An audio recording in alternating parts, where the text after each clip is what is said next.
Ravi commercial college में आपका स्वागत है। अगर यह वीडियो आपको पसंद आए तो लाइक करें और सब्सक्राइब करें तथा अपने दोस्तों में ज़्यादा से ज़्यादा शेयर करें। जैसा अपेक्षित था, वित्त मंत्री निर्मला सीतारमण ने 20 लाख करोड़ रुपए के आर्थिक पैकेज के तीसरे हिस्से की घोषणा करते हुए किसानों को राहत देने वाले तमाम उपाय गिनाए। इनमें कुछ वे भी हैं जिनकी घोषणा कोरोना संकट के प्रारंभ में ही कर दी गई थी। निसंदेह वित्त मंत्री ने कृषि और किसानों की बेहतरी के लिए जो कदम उठाए जाने की घोषणा की, उनसे कुछ न कुछ लाभ अवश्य होगा। जैसा कि आवश्यक वस्तु अधिनियम में संशोधन, कृषि उत्पादों के लिए उचित भंडारण की व्यवस्था का निर्माण, हर्बल खेती को प्रोत्साहन और डेयरी और पशुपालन को बढ़ावा देने की तैयारी। वित्त मंत्री के अनुसार सरकार कृषि के बुनियादी ढांचे को बेहतर बनाने के लिए 1 लाख करोड़ रुपए खर्च किए जाएंगे।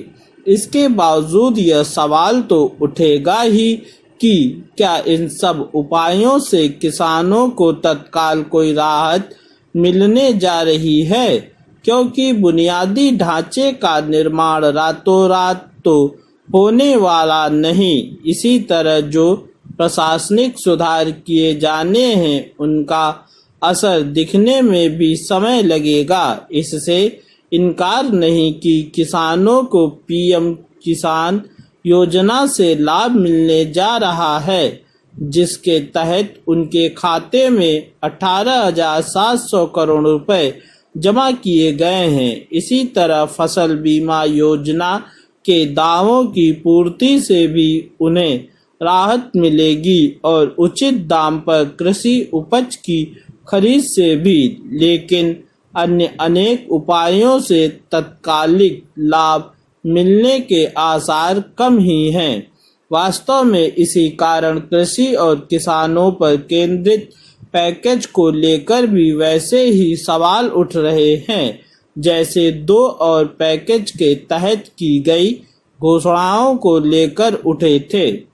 आज की आवश्यकता तो यह है कि कोरोना कहर से प्रभावित लोगों को जल्द से जल्द सीधी राहत मिले, वे चाहे उद्यमी हो या मजदूर या फिर किसान। मोदी सरकार को इसका आभास होना चाहिए कि बीते 3 दिनों में जो भी पैकेज घोषित किए गए हैं, वे ऐसा करने में कम ही समर्थ दिख रहे हैं।